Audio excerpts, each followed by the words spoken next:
మా తండ్రి యేసు పశువుల పాకలో తనను తాను చూడు తగ్గించుకొనెను.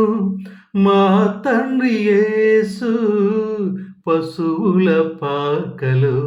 హాయ్ ఫ్రెండ్స్, అందరికీ క్రిస్మస్ శుభాకాంక్షలు. నేను పుట్టి పెరిగిందంతా కూడా ఈస్ట్ గోదావరి, వెస్ట్ గోదావరి.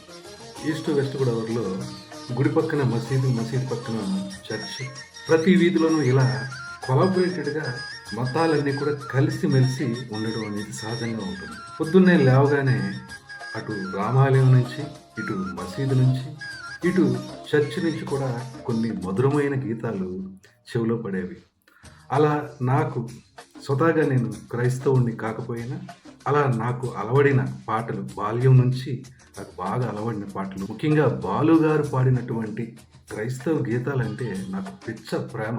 40-45 ఏళ్ల క్రితం నాటి పాటలు ఇప్పటికీ కూడా ఆ బాలు గారి గాత్రంలో పాడినటువంటి ఆ గీతాలు ప్రతి ఒక్కరూ క్రైస్తవ సోదరులందరూ కూడా ఇప్పటికీ ఆర్కెస్ట్రాలు పాడుతూనే ఉంటారు.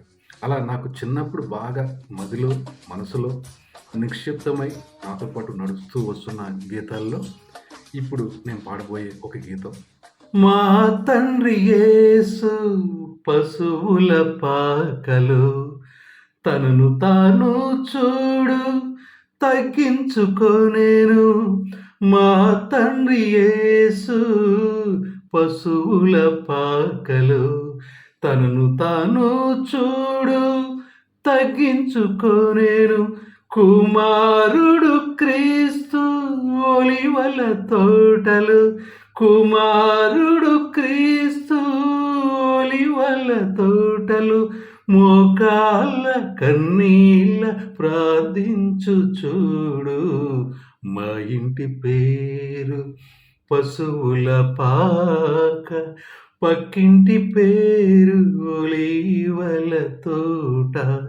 మా ఇంటి పేరు పశువుల పాక, పక్కింటి పేరు ఒలీవల తోట. ఎదురింటి పేరు కల్వరి కొండ, మా వాడ పేరు సియోను కోట. మా ఇంటి పేరు పశువుల పాక, పక్కింటి పేరు ఒలీవల తోట.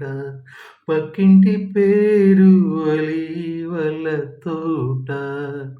మరొక్కసారి మిత్రులందరికీ, క్రైస్తవ సోదర మిత్రులు, స్నేహితులందరికీ కూడా క్రిస్మస్ శుభాకాంక్షలు. అలాగే హ్యాపీ న్యూ ఇయర్.